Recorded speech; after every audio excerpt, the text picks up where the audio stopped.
Setting up DSLR booth on Windows to cut strips. Option 1, go to Template Editor, change paper size to 2x6. Check the setting for print 2 per page. Now, DSLR booth will duplicate your 2x6 template to create a 4x6 print that can be cut down the center. This is a good option if you wish to share individual 2x6 strips on social media, but wish to print two 2x6 strips on your printer. It'll also present print number options in multiples of 2.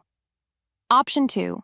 Go to Template Editor, choose 4 poses, double strip template, or create one using paper size of 4x6 and vertical orientation. Manually duplicate your template on the left and the right. This option is useful if you want additional control over the placement of all graphics, or if you want different left and right side strips. Step 2.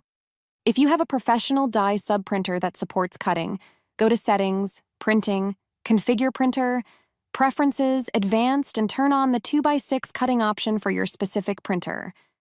Your printer settings will vary depending on the printer you are using. Save your settings.